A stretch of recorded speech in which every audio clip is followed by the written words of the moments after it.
5. A couple. What's up, guys? A couple years off, But sorry, guys, we're in mid conversation. Join in. Okay. If you know, you know.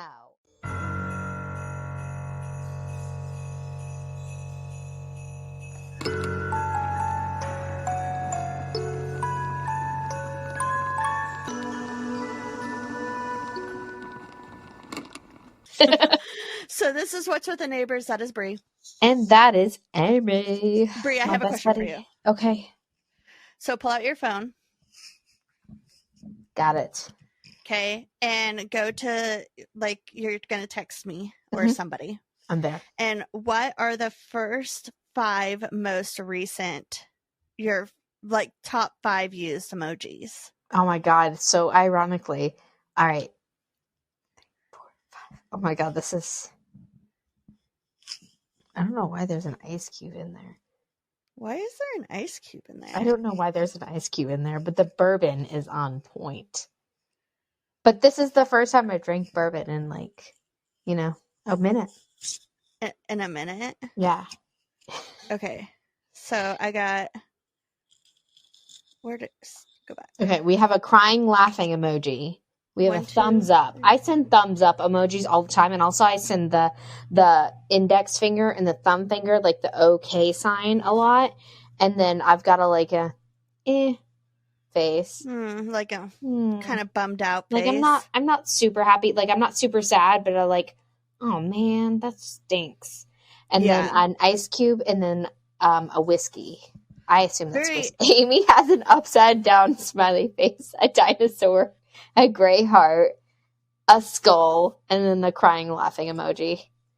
Are we old for having the crying, laughing ones? Nah. Does that make us old? Nah. So, Brie wanted to go first this week, so I have a neighborhood story. Alrighty. It says, Hornet's Nest. Oh, this is also on Marketplace. Hornet's Nest. This is a perfect example of a nest. Attached with 2 branches, several leaves attached. If you're looking for a perfect, untouched, undamaged hornet's nest, this one is for you. Great decor piece. Also have another. Looks a little wind damaged, but still nice. It is in another tree if you want to climb up and cut it down. Can help. And guess how much they were selling this thing for? Oh my God. How much? $350. Oh my God. I mean, it is a huge hornet's nest. So, but it's a huge fucking hornet's nest, which means there's going to be a lot of hornets in it. I'm sorry for my F-bomb, but What? Wait. Is this a thing? Or is this a joke? Because if this is an actual thing, I could see it being an actual thing because people are just stupid. I don't know, dude. I'm sorry, but that's really stupid. So we had a hornet's nest and we had someone come in and take it down for us. And a professional, and they were really bummed that it was so high up in the tree because it was the biggest one they've ever seen and they wanted to preserve it. What? Yeah, they're like, I wish that we had our bucket lift so that we could preserve it and keep it for the office. And I'm not surprised. I'm really not surprised. Like that. Who would? But $300, that's a lot of money. And then you're going to have to endure possible stings from hornets, and those bitches are mean. Unless it's abandoned. It didn't say. True. But, so, here's the thing. Why are you paying $350 for what? Hornet vomit? That's what it is. It is.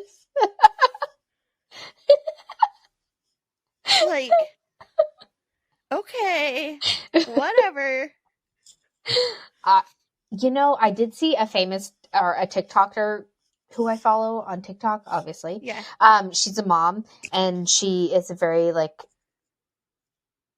I don't want to call her a bad parent, but like she was what you would hashtag a bad parent. Like she's clearly a good mom and like kind of like a mom that you and I would be. Yes. Okay. She's very like down to earth and like, you know, you get what you get and you don't pitch a fit type deal. Yeah. And she apparently got a comment in one of her videos about her pants. And the person asked if she would send her pants and send them to them without washing them. And she made a TikTok video about it and saying like, look, I got a comment about this and they're going to pay me $200 or $300. So I'm clearly going to do it. I would too. Yeah, I would. Like, you know, you got to make some money. You want a hornet's nest down? You got to pay $300 to get this hornet's nest. Yeah. And they get the hornet's nest away. Yep, exactly. It's like 2 birds in 1 stone. 2 hornets in 1 stone. There you go. That's what it is. Boom. All right. What's your story, buddy? All right. I have trying to keep us on track this week because last week was an hour and a half. Very like everywhere. Yeah. All right. This week I am doing Hawaii. I'm not doing Hawaii, but I'm doing Hawaii. I haven't done a story in Hawaii yet. Hello. Aloha. Aloha means hello and goodbye. Do you know how I know that? Aloha means family, and family means nobody gets left behind. Nope. Yep. Do you know how I know how aloha means hello and goodbye? Because of Miss Congeniality. Thank you, Sandra Bullock. You're welcome. You're welcome. All right. So I am. It's a good movie. It is such a good movie. I am doing the Kaimuki House. Oh, okay. All right. So, it's one of Hawaii's most haunted spots. It is located on the corner of 8th and Harding and lies, here lies the most vanilla and normal looking house that you've ever like seen. It's not like a haunted house like you'd picture, but it's like a normal looking house. So like normal meaning like early 2000s normal or like? I mean, it's like a 2-story, you can look it up. It's like a 2-story, like nice looking house that you would just, and I think it's got like a porch and everything. It looks like a perfectly normal looking house. What is it called? You wouldn't, Kaimuki, Kaimuki House. Just search Kaimuki House, Kasha, Kasha. Okay, while you're doing that. So, it's also referred to as the Kasha House of Kaimuki. You see it? So super normal, right? So it looks very normal. It looks like it was probably built in like the late 70s, 90s, early 80s. Really good time. Wood paneling on the side. It looks fun. Like it looks like a happy family would live there. Yeah, like it probably needs some updates, but it's not like super dated. Yeah, it's not like what you would imagine a haunted house, but nothing is what you picture. So with haunted houses. Anyway. All right. Okay, so it's also referred to as the Kasha House of Kaimuki. And I'm probably pronouncing this wrong. Sorry, I did research it, but I forget. Yeah. So first off, to completely understand, here is what Kasha means. Kasha means fire cart. In Japanese. In Japanese folklore, a fire cart or kasha is a corpse-eating demon. No! Super fun. At least they're already dead. Just saying. That's true. It's often described as a humanoid cat-like demon with a burning tail. Other interpretations of this include a demon that will hide in crematoriums or funerals waiting to steal corpses. So yeah, back to the house. All right, I'm going to give you everything that I have found. Fact or fiction, it's what I have found, and I don't know what's the truth and whatnot. So here it goes. Sounds about right. I'm going to go through a couple of different owners and incidents that have happened over the years that have like hit the internet or the news, or police reports. So police report. Police report. Sorry, I was yawning. You're good. Incident number 1. In the summer of 1942, the story changes often depending on where you've heard it or get it. But this one states that when a single mother was living at the home with her 3 children, one evening the police were called to the home and found the mother hysterical in the front yard screaming, "She's trying to kill my children."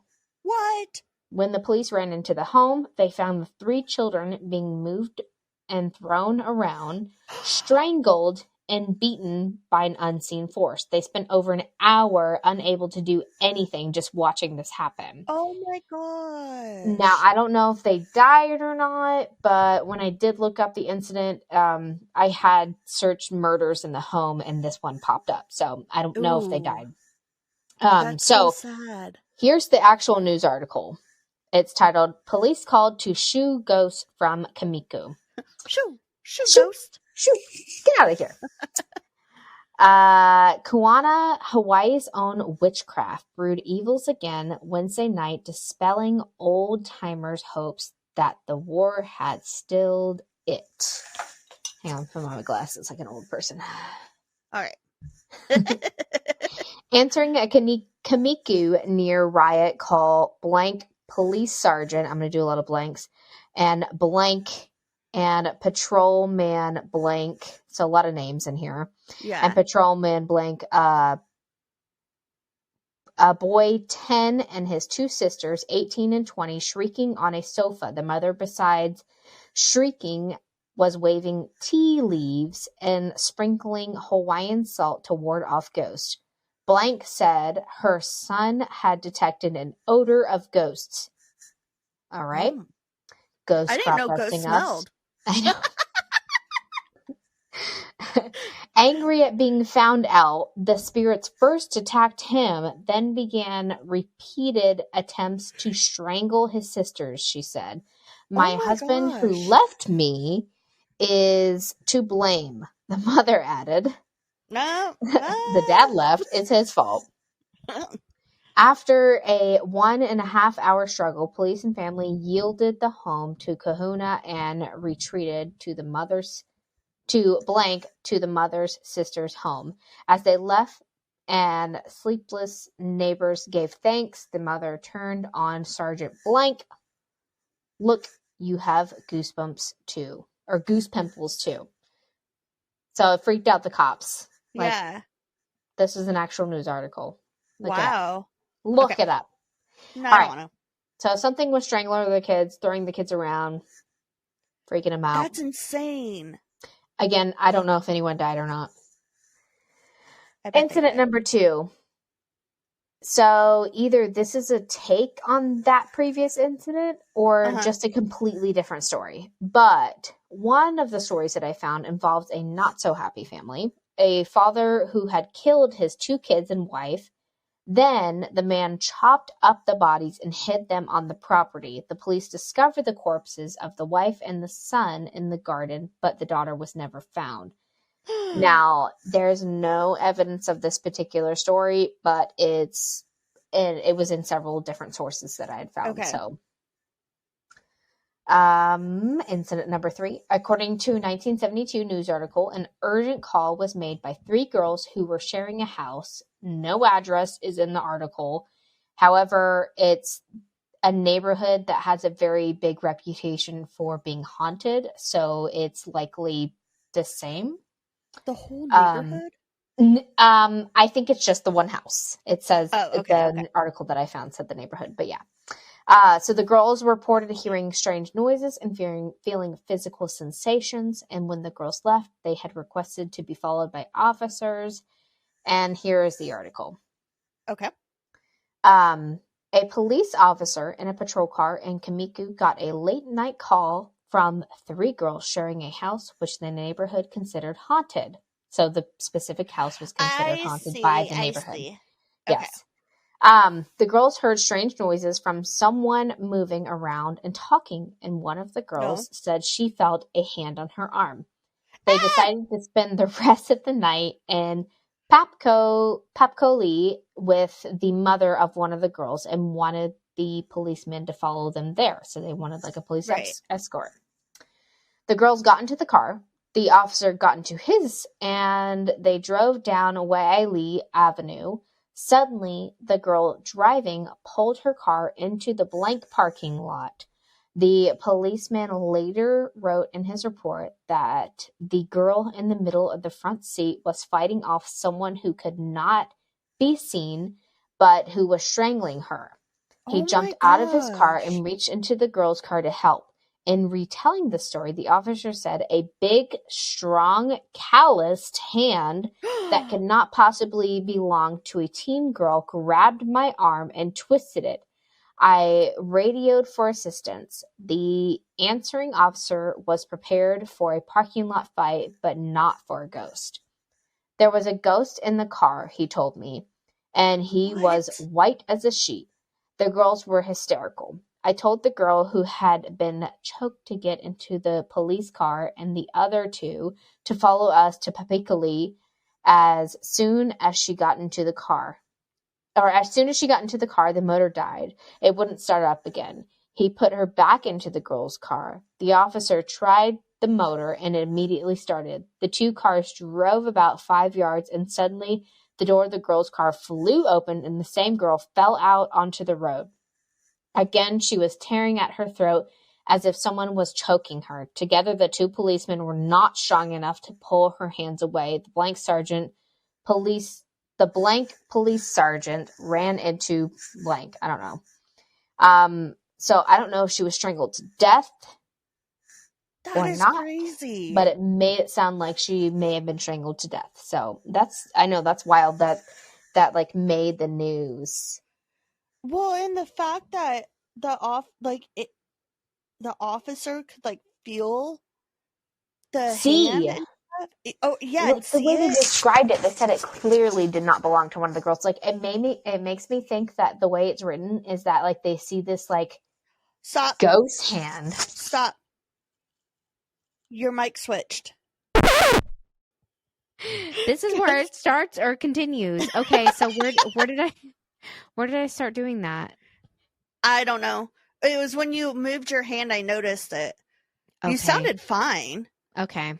Well, I'll just keep on going where I was then. Yeah. Okay.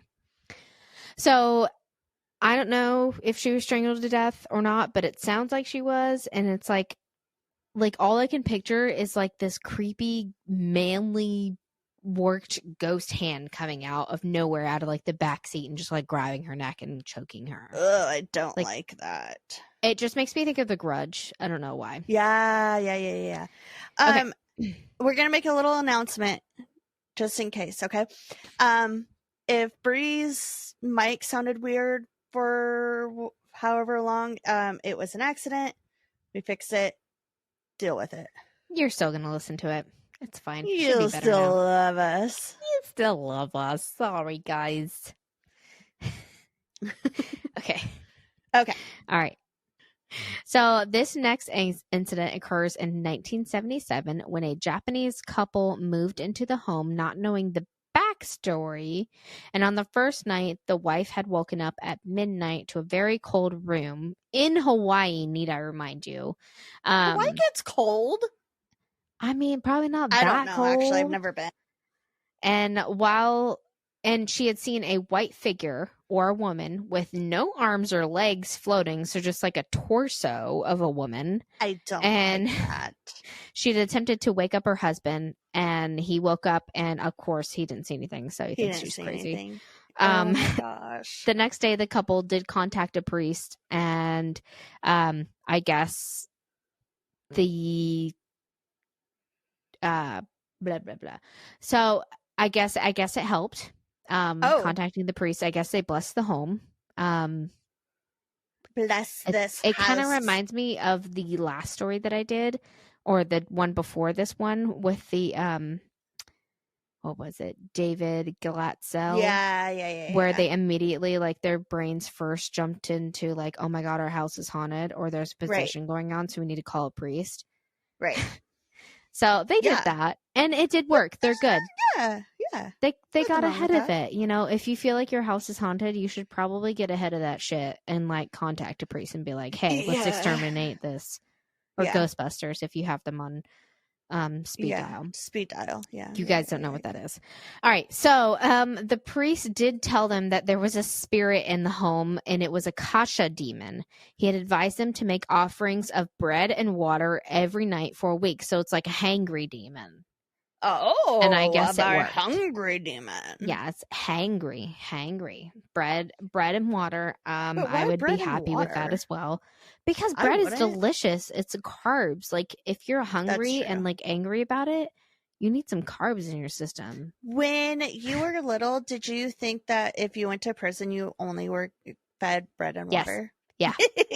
Me too. I think it's because of like all of those stories of like Aladdin. I know they like gave them like a roll of bread. Yeah. That was what they had. But like also the Bible, they got like bread, and that was so I don't know. it's a very filling food. It sure is. We have another incident, number 5. This one involves a lesbian couple. We're getting into the LGBTQP RS community. Awesome. One of the women in the couple ended up falling in love with a man. So the man was jealous, and so he murdered them both and then committed suicide in the home. And the bodies... He killed both the women. Yep. And then killed himself. Suicide? Yep. I don't know that's resolved anything. Oh, 1,000% not. Like, you're dumb. You just ruined a good relationship. Well, a iffy relationship, because also, no one was clearly loyal. Kill yourself. You guys should have just like kept up the love triangle. Yeah. You had a good thing going. That was your guys' fault. There was one person that was not happy at all times. So, that was the problem. I see. Also, maybe just if you have jealousy issues, don't take it out on other people. Yeah, and don't jump into a love triangle. So, like, just make it like a straight line. There's no need to add another line to that. You don't have to be straight, but just make it a straight line. Unless... That's perfect. That's so weird. But like, if you're gonna be in a throuple or whatever, like, that's fine. Polygamous or whatever it's called, I don't know what it's called, that's fine too. The fact that you just said a throuple, you just can't get jealous. Like, take care of it. Go to counseling. Yeah, do all 3. Take all 3 there. Also, we are not... So I guess I don't know what's true and what's not, because I didn't see a news article in this one, but it did say the bodies were found. This is exactly how it feels talking to you. I never know if you're telling the truth or not. Because I am so good at keeping straight face. No, I'm not going to keep You are the worst liar. I'm so bad at surprises. I'm the worst liar ever. So bad at it. I have to like prepare in front of a mirror for like half an hour, actually like a day, before I tell a good lie. And I'm just like, all right, this is what happened. And I'm like sitting there talking to myself in the mirror, and my kid walks in and I'm like, Mom, what are you doing? I'm like, go away. You don't need to see this. Shouldn't tell lies. Do you do that though? Do you talk to yourself in a mirror and prepare yourself for a conversation that's a really important? You don't do that? Oh my God, I feel so weird. But who else does that? Please make me feel better and like I'm comment sure there's somewhere. Other people that do that. I should be like, look, I also have prepared conversations with myself that are going to be difficult conversations. So, I normally like do a lot of and then like I also have like prepared like reactions for the other person. I'm like, all right, what if they react this way? What if they're angry about it? What if they're accepting about it? Like like going into the bathroom, like preparing to get your like Golden Grammy Award or whatever. It's like the same. I did that thing. when I was little. Yeah, I'm an adult. I do that stuff in my head. Nope, I do it in real life. So there's. And then I just make a lot of groaning noises and like peel over because I don't want to do it. I have seen you actually. Your camera. I have actually seen you do that, like in person, though. I know. You don't do that in the quiet of your bathroom, in the privacy of your bathroom. No, I didn't mean in the bathroom. Like, I do it like. I want to do it. Bree, don't make me. And you're like, you need to do it. I'm like, all right, sorry. All right. So to wrap this all up, I guess. So I did find a more recent post from a blogger named Keith Man. I guess the original home is gone, and in its place stands a 2-story duplex. I guess someone tore it down. Again, I'm not 100% sure on all this. So, it's hard to get facts from fiction whenever it's like a personal, private home. Yeah. So this guy actually lived there for a short period of time, I believe in 2015. Whoa. He knew of the home. He knew of its past, but he was in a really rough situation. If anything, maybe a worse situation than living in that house. And so, he was like, it can't get any worse than the situation that I'm in right now. So I'm going to live here with a couple of friends. So, right after moving in, they all agreed on some ground rules, including no Ouija boards, no Halloween parties, and no challenging the ghost or tempting fate. I feel like this guy's pretty smart on doing that. Definitely. If you're going to live in a haunted house and you know it's haunted, then you should definitely set some ground rules. What is a haunted or a Halloween party? I know. Why would a Halloween party bring the ghost out? I don't know. Maybe because it leads to stuff like that. It's like a gateway drug for Ouija boards. It is. Halloween parties are a gateway drug for haunted shit. So, he wasn't too worried, he claimed. And, I guess his landlord actually lived above them with a family, and they had no issues for years. Oh, so they weren't stressed about it. Of course, over the course of living there, no one really reported any major things or his roommates. However, he did talk about a couple of small little minor situations. He would sometimes wake up at exactly 4:33 a.m., wide awake, wired, like he had just had a cup of coffee. And he said that he would sometimes feel like something was watching him, and the room would be freezing. He had a personal AC unit in the room, and he would set it to 72 degrees, and he said overnight it would drop to 60, again, in Hawaii. Yeah. He also had a gut feeling that something was very wrong. And again, something was watching him. He couldn't see or feel or hear anything in the room with him, but he just knew. Also, following him waking up, all the smoke alarms in the house would all beep once in unison, which makes me think the Kasha thing with the fire tail. The cat, it's some people described it as a demon with as a cat with a fire tail. It makes me think what if it's the demon setting off the alarms? I don't know. So they would beep all at one time, and these things are not programmed to be together. They're all separate. Right. So he would also feel panicked, and it would lead to him running out of his room. And once he would leave his room, he would feel fine.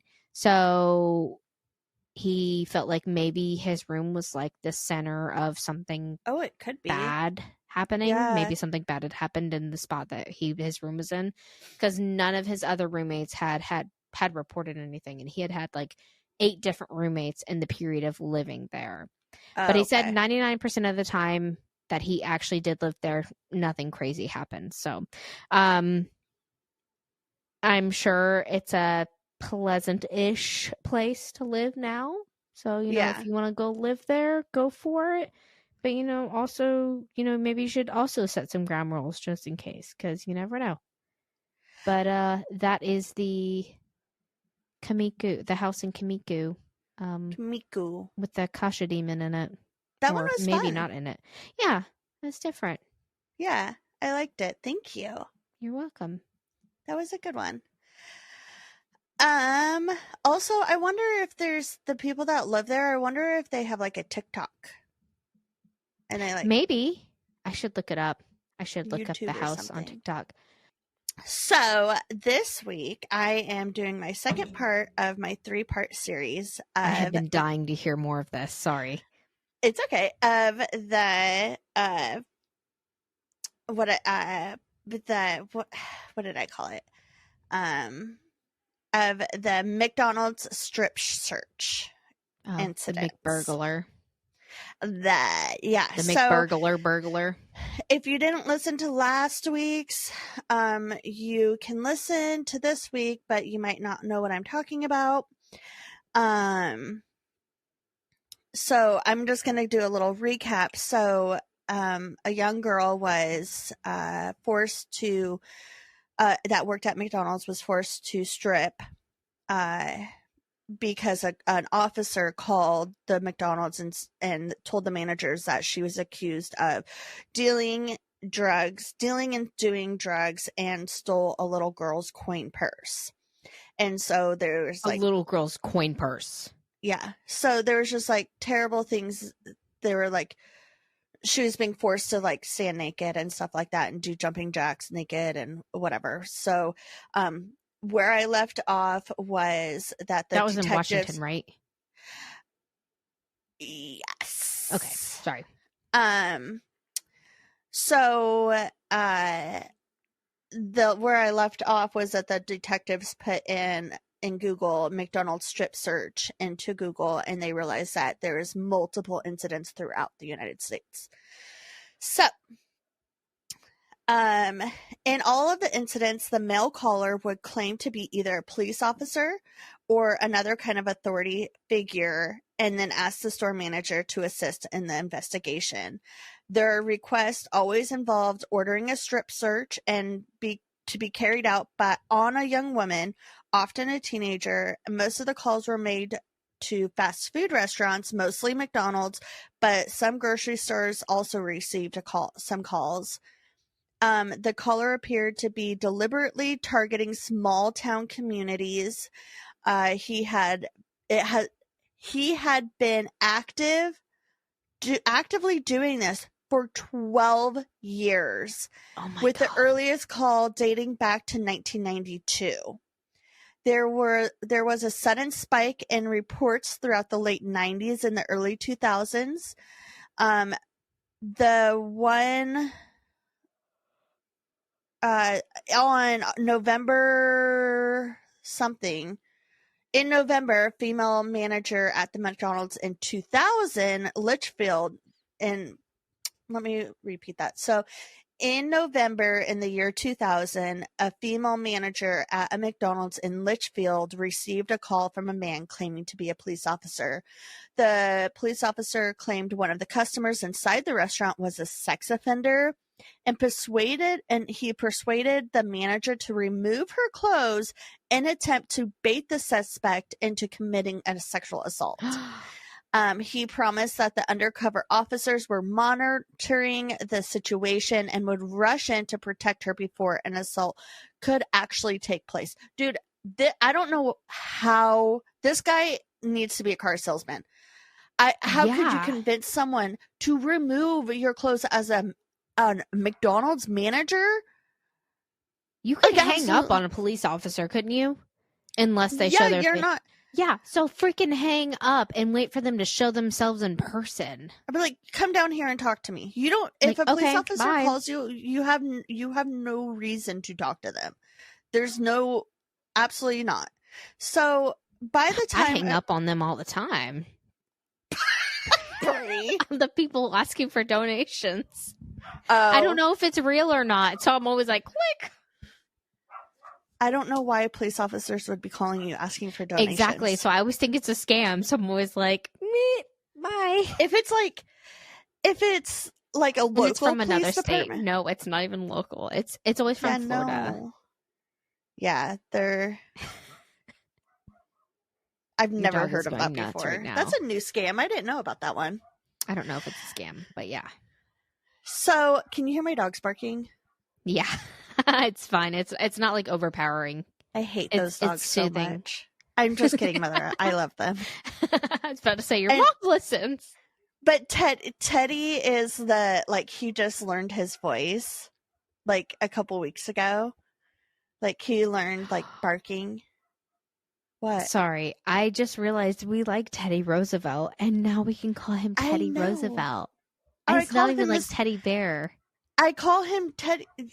I call him Mr. Roosevelt all the time. I love his name. It's perfect. Or I'll call him Theodore. Hey, Theodore! Cute. I know. So, but he just recently learned his voice a couple weeks ago. So now everything he was like, and then he gets the other ones to do it. He's probably like, yeah, watch this, guys. I can make these dogs bark. Oh my gosh. So, by the end of the year of 2000, more than a dozen of these scam calls had been recorded. In 2003, there had been almost 60 similar incidents. The police departments struggled to determine what actual crime had been committed and how to pursue the caller, because they don't know where the call is coming from. And they're like, well, I mean, technically, he didn't do anything. He just told them, take off your clothes. And they did. So what crime is being committed? Right, I guess so, yeah. But impersonating a police officer. That is one, yes. So as time went on, the perpetrators' demands grew increasingly more aggressive. In February of 2003, the perpetrator called a McDonald's in Hinesville, Georgia. We used to live there. Georgia. Pretending to be a police officer, he commanded the restaurant manager to strip search a female employee in the women's bathroom. He then convinced her to bring in a male employee and have him carry out a cavity search on the victim. Yep. So in 2004, there had been 70. I typed the word, it's 70, but I typed it out like in the words instead of the numbers. And so it looks weird to me. So by 2004, there had been 70 of these hoaxes perpetrating across 32 American states. Oh my gosh. In February, he targeted 4 separate Wendy's fast food restaurants in several neighborhoods south of Boston, Massachusetts. Put a little sh in that. So investigators there initially believed it was a local matter, but after looking online, they discovered the true extent of what was going on. A multi-jurisdiction task force was established to investigate the crimes. Well, they had to. Yeah, exactly. I was just thinking, like, is there a way that they can do, but you just answered it. Like, they're all like getting in together on this one little project. Normally that goes to the FBI though, if it's across state that would make sense. Lines, but I guess they didn't. Maybe the crime isn't big enough for the FBI to be involved. I don't know. So this was led by Detective Sergeant Victor Flattery. Just the few weeks before Laura Fletcher was assaulted, a 17-year-old female customer at a Taco Bell in Maricopa County, Arizona, was strip searched by a manager while he was on the phone with the supposed police officer. Like Laura, the girl was made to perform jumping jacks and endure a cavity search. On this occasion, local law enforcement wasn't involved. So the multi-jurisdiction task force was established in Massachusetts. I cannot say it, so I'm not even going to try. So the Maricopa County Sheriff gave an interview on CNN warning the public about the nationwide trend. He called it a very dangerous situation, and by the time Laura Fletcher was assaulted, at least 17 McDonald's managers had been duped by the caller. Dang. So More than a dozen employees were charged with various crimes as a result. Oh, I'm sure. But the perpetrator obviously was still a mystery. Those who had taken the had taken his calls described him as having a very calm and authoritative manner. His conversations were peppered with police language to, make it more authentic and more believable. He also knew the names of the managers or the local police officers and used those names to sound more credible. So he did his research. He would do his research. Some of the managers carried out the caller's orders with enthusiasm. Oh my gosh. But others cried while doing as they were told. So some of them were like, I feel like I have to do this, and they would cry. And then some were like, okay, take off your clothes.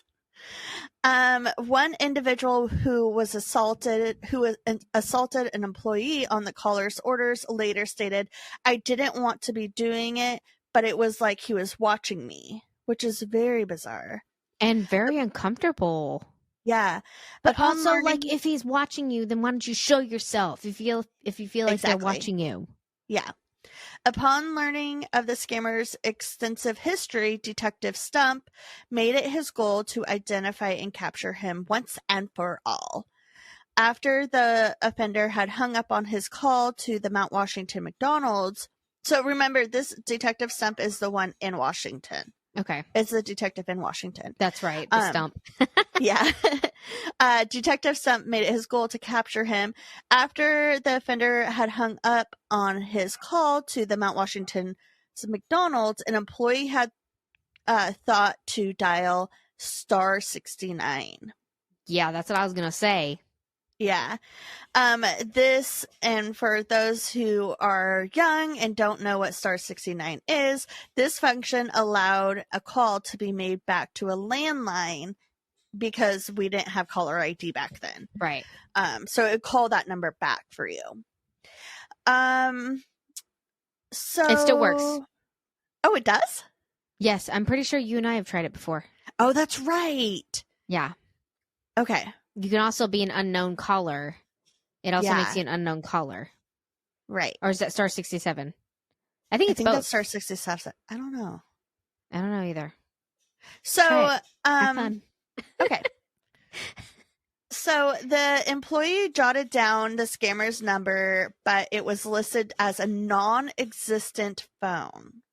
So he had the phone number, but it wasn't there was no phone attached to the number. Okay.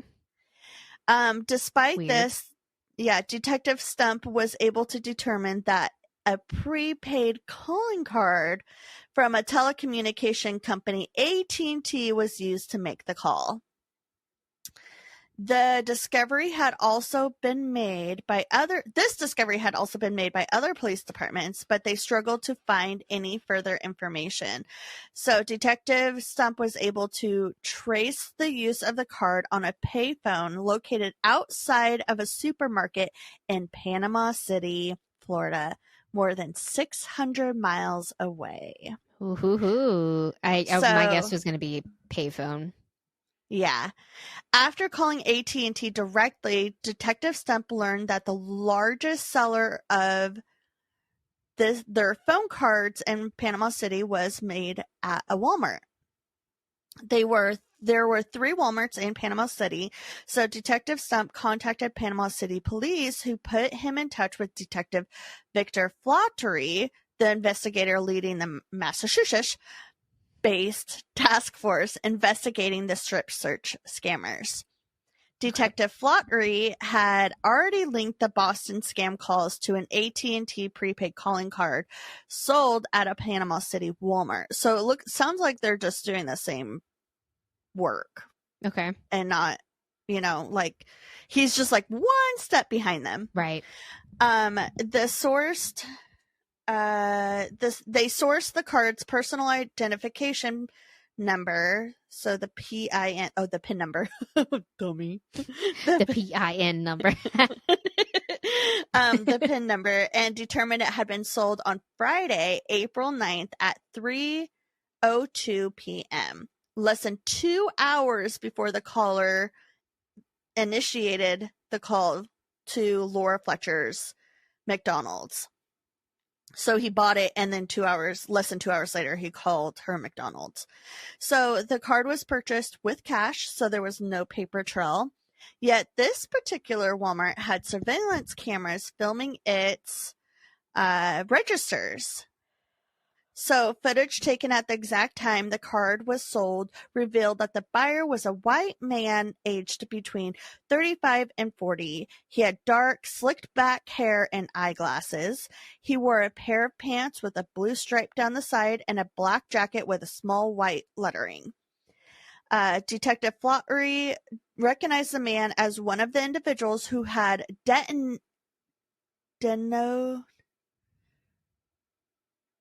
denoted Detective Flattery recognized the man as an individual entering another Panama City at the time the calling card was used and the Boston scams was born. So he realized that this was the same guy that was at another Walmart buying a calling card for the scams that happened in Boston. Oh, okay. So he's like, okay, this has got to be the same guy. So on June 28th, Detective Flattery arrived in Panama City to speak with the local detectives. When showing the Walmart CCTV footage of the suspect, the Panama City detectives immediately recognized his clothing.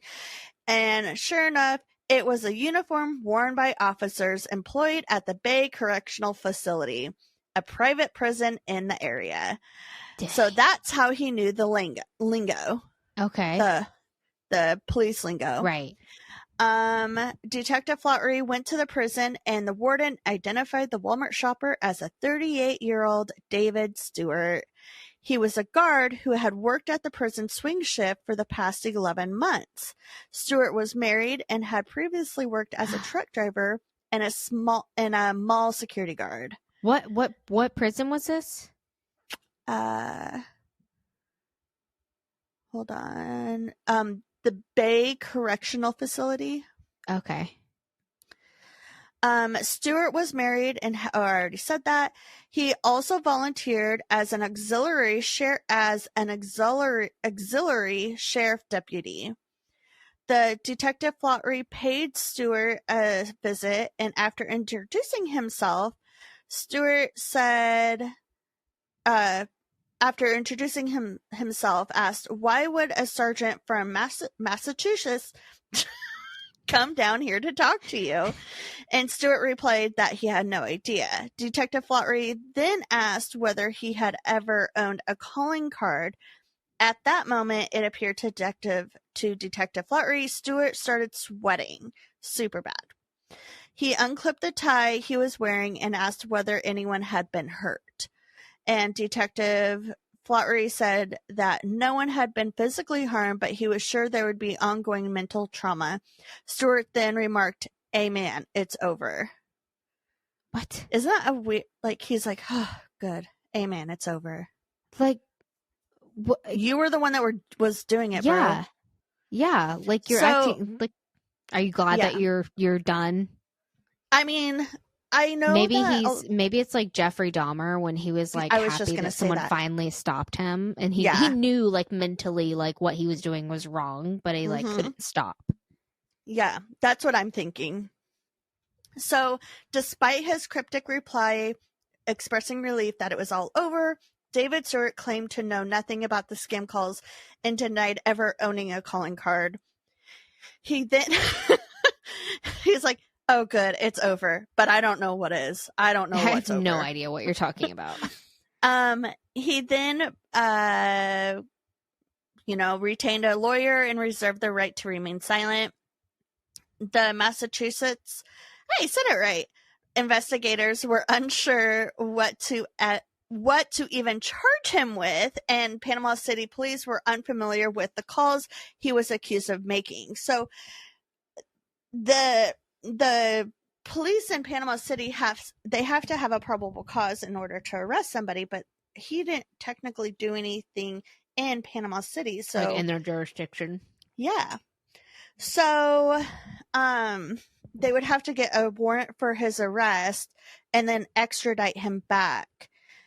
But to extradite somebody, you have to have a good enough reason for the federal government to spend money on you to fly back. Right. So they don't want to spend money on bad guys unless it's absolutely necessary. Exactly. So 20 miles north of Panama City, officers pulled into the dirt road that led to Stewart's mobile home. They had been issued a warrant to search the premises. Inside the trailer, they found multiple guns and holsters. Hundreds of law enforcement magazines were scattered about. There were also dozens of applications for jobs at police departments. A single prepaid calling card was recovered. It wasn't the one that was used to make the call at the Mount Washington McDonald's, but it was connected to 9 other scam calls made during the summer of 2003. Oh my gosh. The target in those calls included Wendy's and Burger King restaurants in Idaho and Oklahoma. The first of David Stewart's charges was handed down by Mount Washington police. They charged him with soliciting for sex, which is a felony crime. He was placed under arrest and extradited to Kentucky, which is, it's Mount Washington. Maybe it's Mount Washington is in Kentucky. Because honestly, I don't know. He was also charged with impersonating a police officer as well as misdemeanors for soliciting sexual abuse and unlawful imprisonment. Stewart pled not guilty and was released on bail of $100,000. His trial was slotted to take place at the end of the year. The other individuals involved in Laura Fletcher's assault were facing ramifications of their own. Walter Nix was charged with rape and assault. He maintained his stance. Yeah, he maintained his stance that he was too a victim. Oh, poor me. I was a victim. You had control of what you were doing. Mm-hmm. He said he generally believed that he was following the orders of a police officer, even when those orders turned violent and sexual. Yeah. His fiancée, Donna, had been shown the CCTV footage of Walter sexually assaulting Laura and promptly ended that relationship. Good for you, Donna. Yep. Donna was initially suspended from her assistant manager position at McDonald's and later fired, dismissing her notion of company policy, specifically bringing non-employees behind the store counters. You're really not supposed to do that. Do you know how slippery it is back there? Oh, I bet it is. That's like the biggest reason that you are not allowed to let people back there is because the floor is so slippery. Because it's so greasy. So greasy, yeah. Donna was also charged with one misdemeanor count of unlawful imprisonment. The other assistant manager that night, Kim Dockery, was transferred to another restaurant. Laura Fletcher never returned to her job at McDonald's. The ordeal left her suffering from panic attacks, insomnia, anxiety, and depression. And she was terrorized by nightmares of the man attacking her. Oh my gosh. That poor girl. I know. She did graduate high school the month after her attack, but was too traumatized to enroll at the University of Louisville as she had planned. That poor baby. There was a bug on my thing. In a court document filed that year, she stated, "I can't trust anyone. I push people out of my life because I don't want them to know what happened." Laura filed a civil lawsuit against McDonald's, alleging that they had failed to warn employees of the strip search scammers because they knew about it. Remember? Yeah, exactly. That's what I was going to follow up with asking that.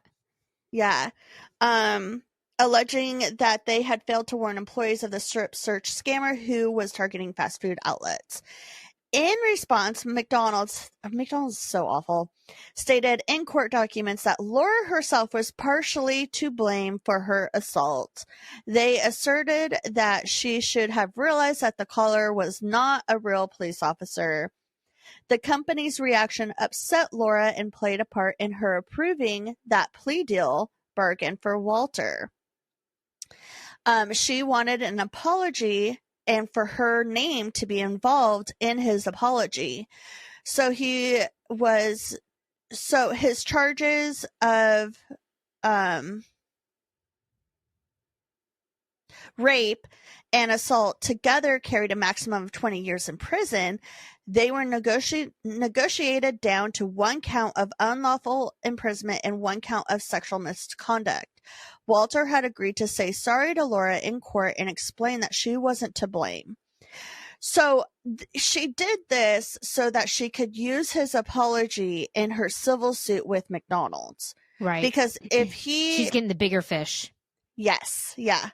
So, Walter had agreed in October of 2005. It was announced that Walter would only receive probation despite previously agreeing to a 1-year term of prison. The prosecuting attorney said that he agreed to probation because Walter didn't have a criminal history and his story of being duped by an experienced hoaxer was likely be compelling to jury. So he only got probation, which just infuriates me. He'll do it again. Yeah. He did note, however, that it was troubling that someone could believe performing a sexual act of any form could be part of any criminal investigation. He said there had to be a point where he realized that this wasn't right. And he did, because he went back to his friend's house called his friend and said, I did something bad. Yeah, exactly. So when Laura discovered that this deal allowed Walter to technically deny any wrongdoing and would prevent him from having to register as a sex offender, she felt betrayed yet again. Her lawyer explained that from Walter's claim that he was merely following orders. On November 2nd, 2005, Walter's lawyer argued in court. She pointed to her client's remorse and his below-average IQ of 83, stating, "He does feel terribly ashamed. He has hurt his family and himself and Laura." Walter offered a public apology to Laura, saying, "I had no intentions of hurting anyone." But Judge Tom Waller rejected the plea argument. He had reviewed the surveillance footage of the attack and was deeply troubled by what had occurred. He set a trial date for the following month. At around the same time that Walter's court proceedings were being negotiated, Laura agreed to speak to ABC News program Primetime about her ordeal. She explained how she had trusted Donna, believing her role as an assistant manager meant she would take care of her staff, and she didn't. Laura teared up as she described how she had felt during the strip search, stating, "I was scared. I didn't know what to think. I didn't know what to do. Always petrified." She said that she had desperately wanted to escape the office, but couldn't bear the humiliation of running naked through a busy restaurant. Laura's parents had raised her to do what she was told without arguing, and she said that this made it difficult for her to refuse the orders of an older adult. The show included comments from a clinical psychologist who confirmed that Laura's description of feeling as though she had left her own body during the assault was common among the survivors of sexual assault. Donna also agreed to participate in the program, the ABC program. Like her fiance, Donna was adamant that she would believe that the individual on the phone was a police officer. Throughout the interview, some of Donna's versions of the event directly contradicted the CCTV footage shown of the attack. So they're like, you're remembering this wrong. Did you watch the video?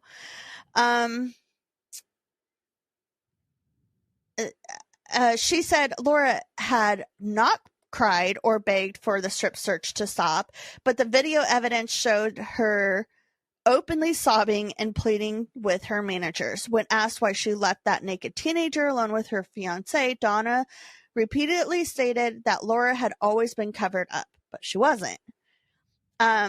Yet the interview pointed out the apron given to Laura was small and only partially concealed the front of her body. Donna denied ever seeing Laura without her apron while Walter was supervising her.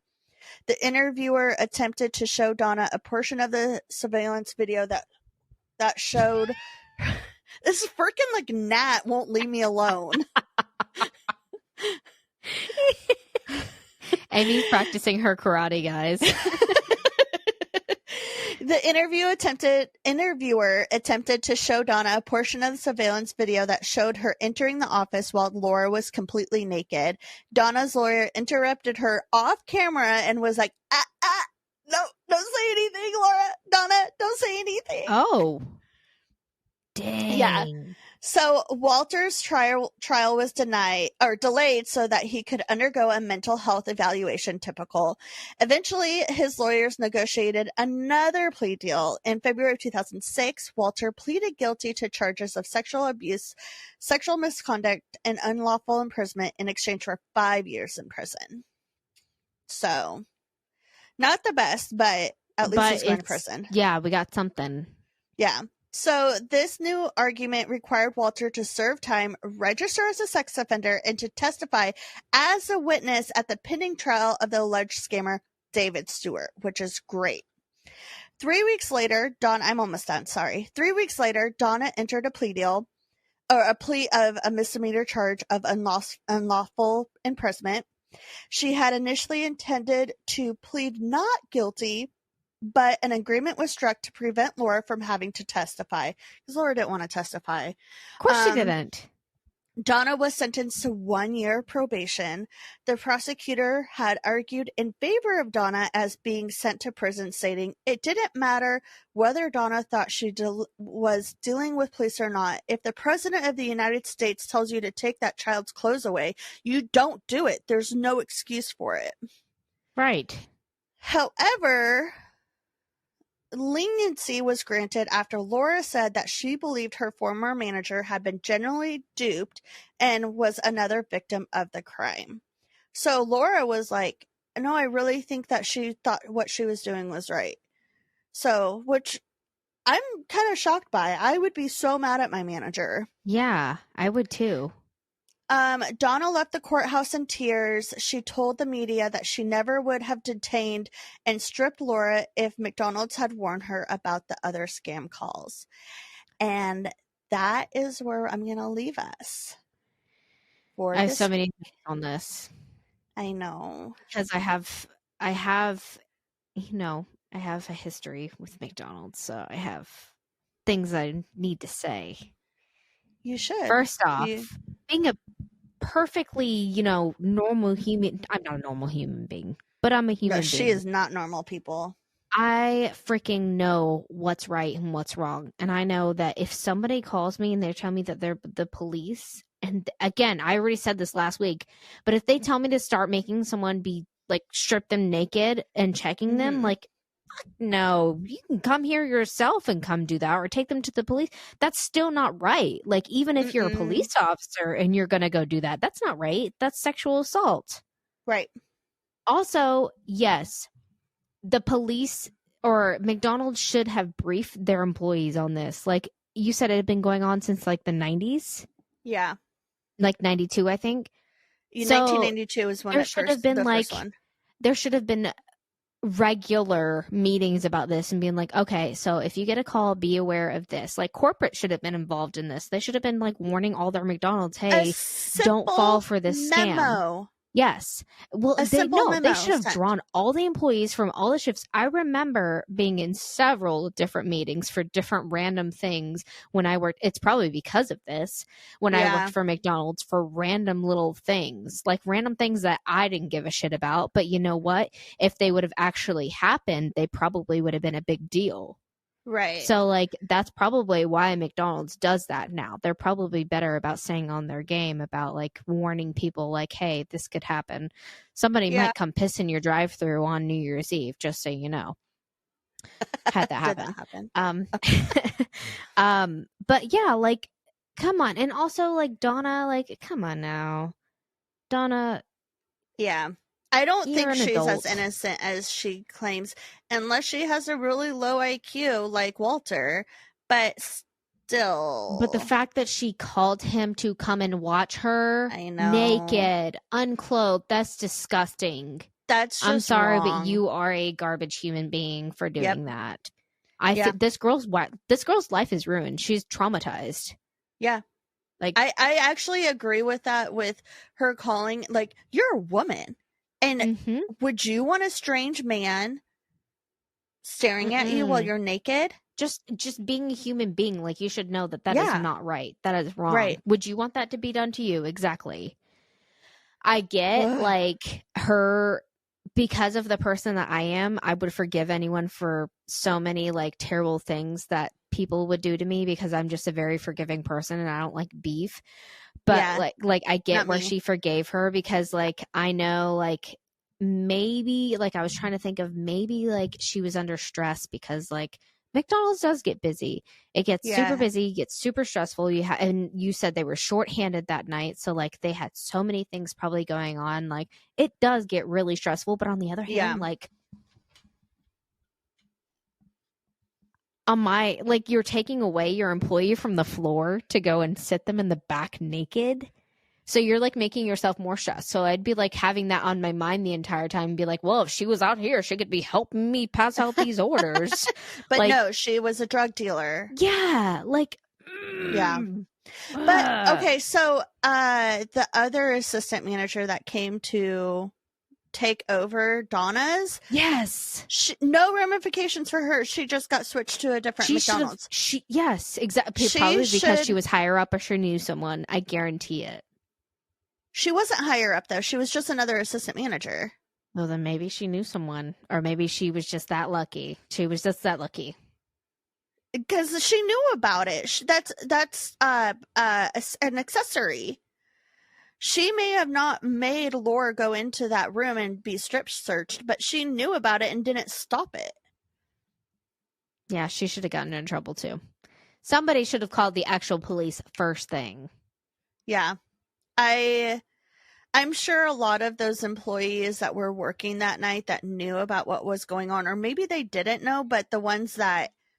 What was it, like the cook? That was the nice one? That was asked, he was like, no, this is not right.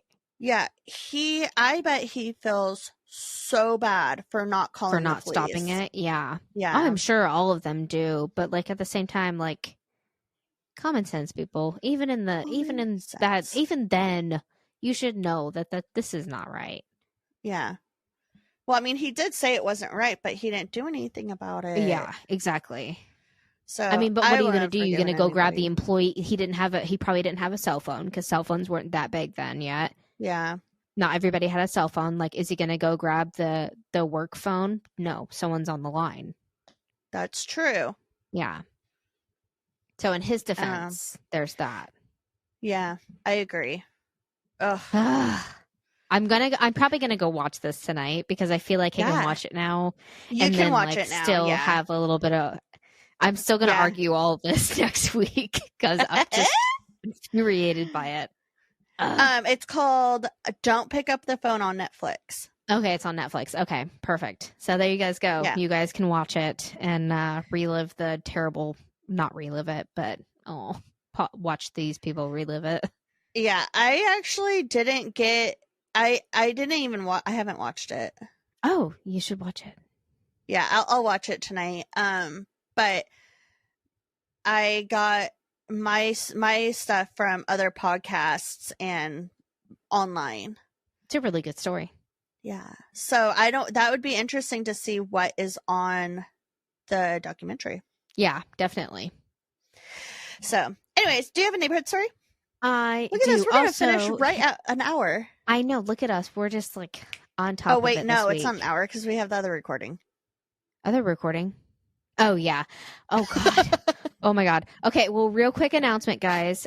First off, I am working on our seasonal holiday shirt. I have a design. I just have to print it out. So I should be releasing that soon.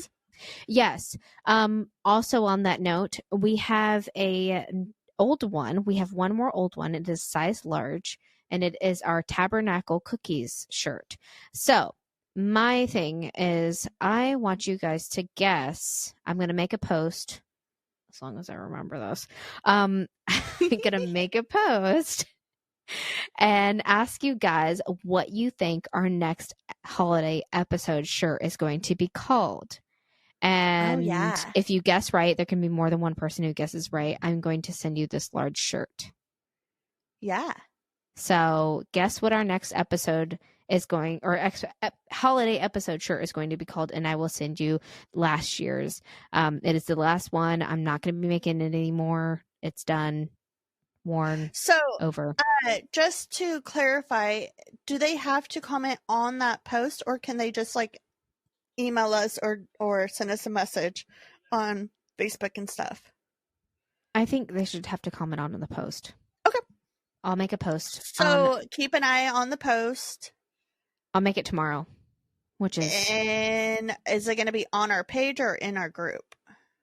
Both. Okay. So comment on the post. Before I forget. Can I play? Because I forgot what we picked. Yes. I'm just kidding. I have a tap on that little shirt. Okay. So keep an eye on for that. And then also we are working on doing a paint night. We got to figure out the deets, but that is tentatively on December 9th. Yes, we're looking at December 9th for our paint night. It'll be free. Yeah, a free paint night. Free paint night. You guys just gotta get the supplies. Yeah, it's just a hangout thing. We'll let you guys know which video we're doing and what time and what supplies you need. So like what color paint you need. It's just like usually acrylic and whatever size canvas you want to use. Yeah. So it'll be a Christmas theme. So you guys can do it with us this year. Instead of doing our holiday episode, we're going to do that with you guys. Yeah. Or try to. We're going to try to make it work. So be looking at that. Yes, it should work. Keep your ears peeled for more details. Yes, get your potato peelers and peel your ears. Do you have a neighborhood story? Yes. This one says, I caught kids smoking weed. No, not the devil's lettuce. 2 kids in a black Suburban. Both of the perpetrators were white males, ages 16 to 18. One was kind of handsome, and the other was nerdy. No offense. Please report if you see them hotboxing around the neighborhood. Someone commented, and please nobody drink alcohol. And the other person commented, agree. Some do worse things than smoky weed. Leave them alone.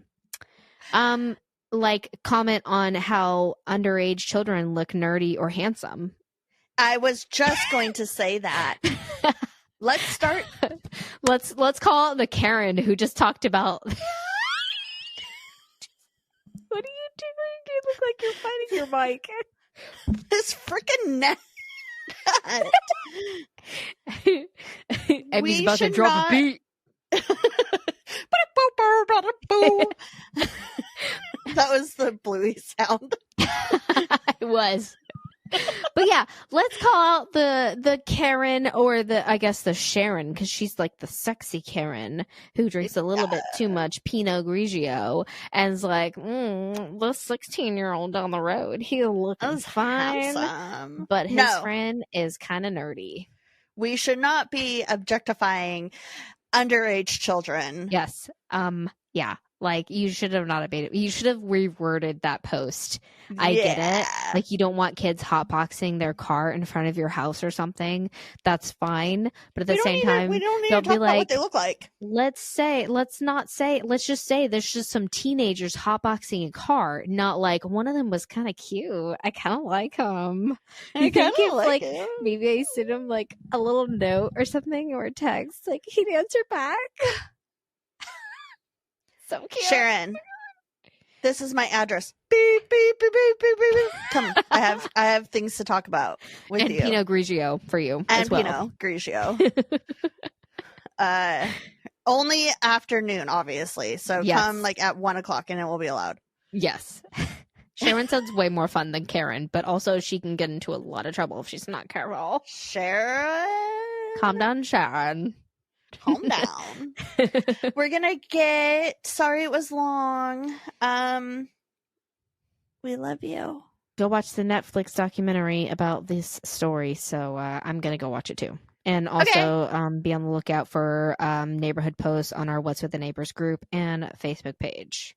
Love you guys. Love you guys. Have you checked in on the neighbors? What's with the neighbors? Bree and Amy. Amy out. Out. Psh.